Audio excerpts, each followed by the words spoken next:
We're going to start off with Toni, but Anika will be joining us in a few minutes, hopefully.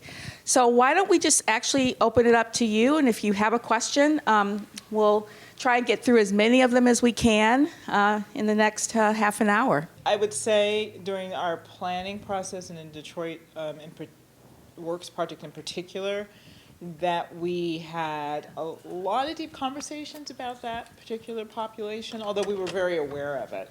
Because as I said, the home ownership rate in Detroit, surprising to us, really did mirror that of the national average. It was about 54% at the time, and I think it's still in the high 50s. So there really was a lot of home ownership, and to your point, that home ownership was in the hands of baby boomers who were sort of living out their lives in their last piece of equity, or inherited from a child of that person. The conversations we were having that probably related to that particular population had to do with property taxes, had to do with insurance rates, had to do with these extraordinarily escalating costs of living, borne out particularly by the vacancy condition, and that the remaining households were effectively subsidizing, the city, if you will, because some parts of it weren't being utilized as much. And were there strategies that could be used around tax abatements or taxing caps to help lower that cost? I would say, like you, in posing the question, we did not spend a lot of time, nor have I seen anything emerging that is specifically talking about that population or the portfolio of housing that might fall into hands of the city or others if there aren't inheritors to take it on. But I do think it is an important point, because in cities like Detroit, or these legacy cities that have lost so much of their population, a large part of a percentage of their population are people over the age of 40. So I think it is going to be a growing concern that probably requires a little bit more attention than we pay to it. What was, I think, most compelling about kind of how you started it in that observation is just having also kind of been there with you in that time period, knowing... And you wouldn't come work with me, that's okay. We're going to leave that alone. But just kind of naming the, I'm going to say, disabling environment that kind of brought you to that point, right? I mean, Newark, I would imagine, much like Detroit, has some really kind of intractable, kind of deeply rooted ways of practice and kind of cultural, issues that make a new way of thinking really, really difficult to sell, right? And so given all of the innovation that you were able to kind of pack into the approach on kind of planning and land use and really envisioning the future of Detroit, what kind of intentional pieces did you add into the work? I know you tried a good amount of those pieces in kind of the redo effort in Newark, but what intentional pieces did you add into the work to also address kind of that culture shift? Because I think that's where we're really still struggling, in that we want to cultivate bold leadership, and we want to really think about ways to distribute leadership across more kind of institutional stakeholders, so that there's kind of this shared ownership. But we're constantly coming up against the tension of the way we've practiced this work over time and the resistance of change that kind of old cities have to really grapple with intentionally. Yeah. I'm going to ramble with the answer because a lot of things are floating through my head. One of the distinctions, I think, is scale. So Newark is 280,000 people and 26 square miles, or I can't remember. Detroit is infinitely larger, and larger in population, too. So I think that has something to do with the kind of small town, insular kind of nature of this, which, by the way, was internally bred by past leaders, starting with white mayoral leadership and the exclusion of others from their kind of fiefdom and then was repeated by a couple of black mayors who did the exact same thing, right? So it's my turn. But they're still practicing the same kind of parochial kind of structures. And when you do that, I think in the smaller town, I think it's more pervasive, right? But in Detroit, which also had its challenges of entrenchment, I found that the civic community there, even at the community level, was fairly strong in a more surprising way than I thought. There were many more kind of community civic groups working, across big city, but also in local geography. So the infrastructure for civic discourse and activism, there were more players doing that than I think existed in Newark, where maybe you had, the master plan working group, for example. You had a couple of kind of cabals of people, working on better civic culture, but not very many smaller ones, whereas Detroit, there were many. And I think the collection of that activism and advocacy kind of helped that. Even though there were some of the same kind of insider-outsider tensions, they were ready to kind of engage. And so I think that was missing. I think the other thing that I might note was a distinction is that, and this kind of gets back to the scale of the city perhaps, is that Detroit is very unique, and this was a question Eric and I were talking about over dinner last night. It's unique in that its philanthropic community has national tentacles as well as local ones. And most communities, have only the local one. And they struggle to find that access and how to network with the national one. And I think the advantage that gave Detroit is that they play across a much broader geography and are able to bring an openness to innovation and innovation approaches in conversation with their local counterparts and then with the local community in ways that perhaps other cities, a more typical city that doesn't have that national philanthropic relationship, are able to do. Newark sits in a very strong regional economy. It's, 10 minutes away from New York, but it almost feels like you're not, right? Because there is this bubble sometimes around it, and you kind of look at all these other surrounding municipalities and wonder, well, this is the biggest city in the state. Why is this not grabbing hold? And it really has to do with the parochialism of its leadership that maintains its power and leadership by having that bubble, right? And so in Detroit, which also has that kind of bubble, because it doesn't sit on the Northeast Corridor where those communities have a lot of transient knowledge coming in and out of it. People move in and out from different places all the time. That doesn't happen in Detroit. It's best and brightest up until a few years ago would leave and not come back. People don't decide to necessarily move there, right? So there's a kind of stagnation in the flow. So when new people come in, it's like, well, here's the outs. You are very noticed. So that bubble exists there too. But this is again where those philanthropic tentacles, the fact that you have national headquarters there, like GM, there's a bit more of a back and forth of that knowledge from outside, and I think kind of floated its way into Newark. So those are a couple of observations. Yeah. Thank you. Your TED Talk was great. I really appreciated it. I'm Megan. I'm with Enterprise Community Partners out of Atlanta. Oh, okay. And we have a number of place-based initiatives happening where some of the local foundations are leading these efforts. Mm-hmm. And there's a lot of parcel data analysis being done on vacant land, single-family, blight, places that need to be demolished. When you looked at the land use planning, how did you align a capital strategy? Looking at the topology, so if we're looking at, if I focused on housing, mm-hmm. single family, multifamily, and then maybe the commercial component on mixed use, was that hand in hand?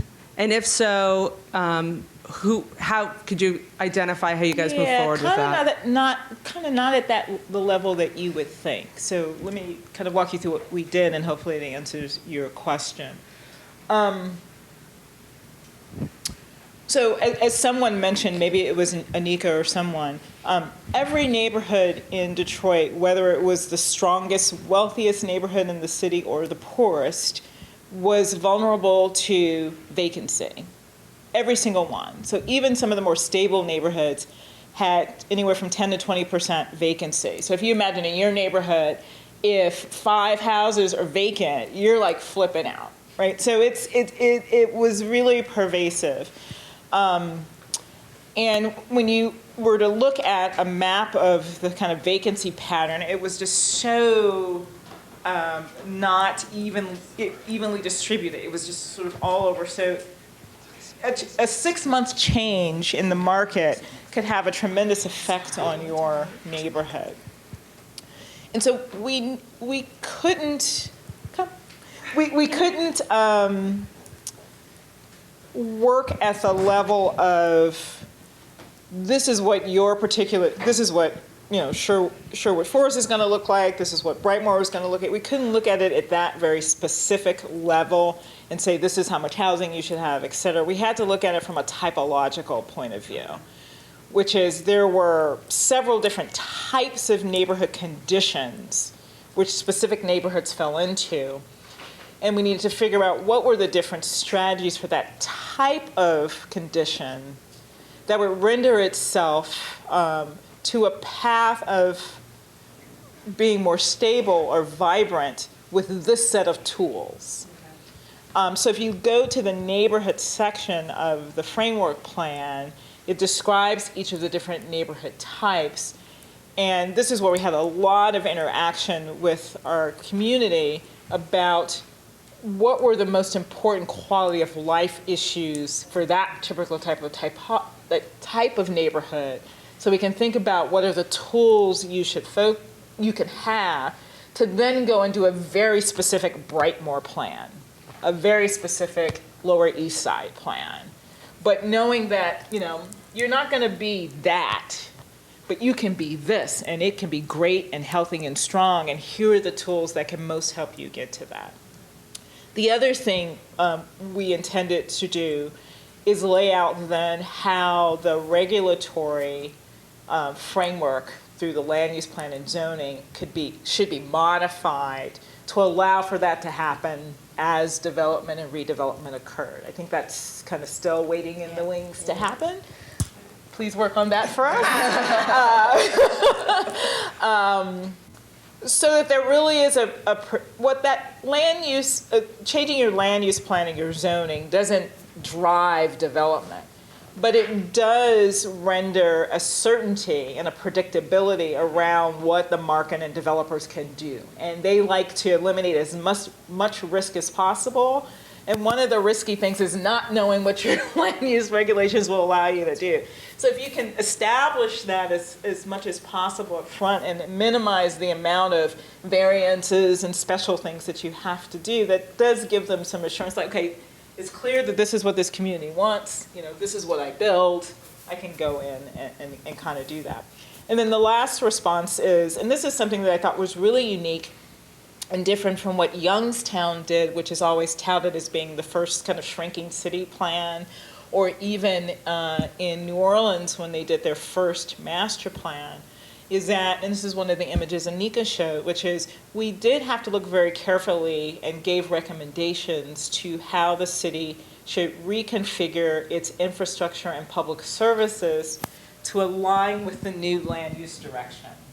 So, example, let's take water or sewer. So the city was built at its core around the river, and then it kind of grew out radially. So you can imagine that all the underground infrastructure trunk lines run from the center and then service everything else.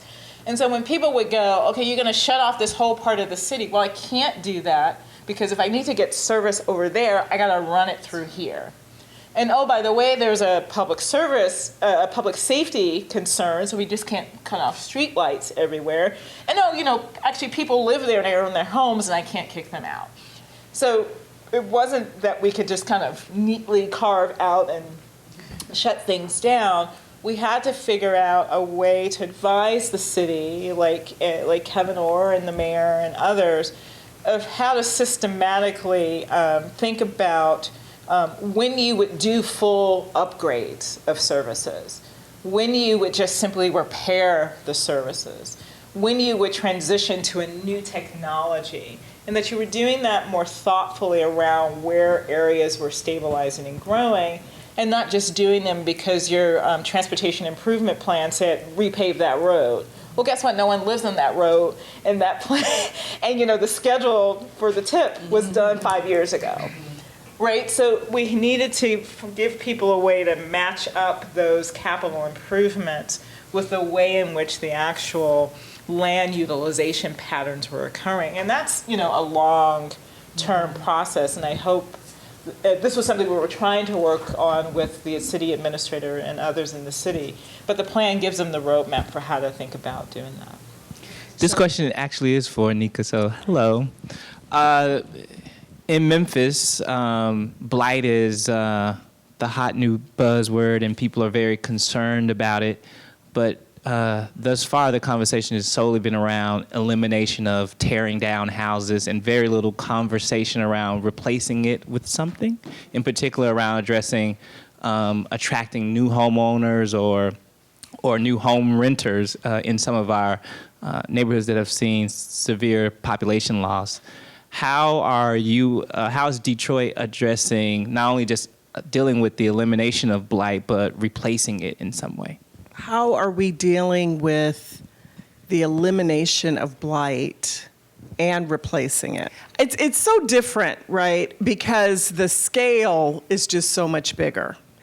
And I think part of the issue is that in the heyday of the 90s, when there was a lot of home funds that were on the street and tax credit dollars that were on the street, there was a lot of what you would think of as replacement. So there was a lot of affordable housing tax credit projects that went in, many units.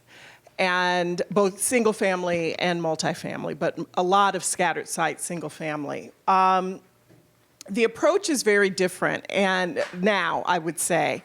And I think one of the things, and Toni talked a little bit about the neighborhood section of the Detroit Future City Plan. So this is somewhat what we're getting into in DFC, but I think in Detroit in general, and what you're seeing with the CDFIs and with it's sort of the working with the mix, the ecosystem of neighborhood redevelopment where blight exists, and that is coordinating the city resources with CDFIs, with nonprofit, and with the private sector to make targeted investments in neighborhoods. Because blight is like a disease. If you let blight sit one place, it will spread quickly. That's what's happened over years. And so if you are able, the theory is if you are able to target the areas that are the tipping points first, you will then see the redevelopment quickly spread and reduce the blight.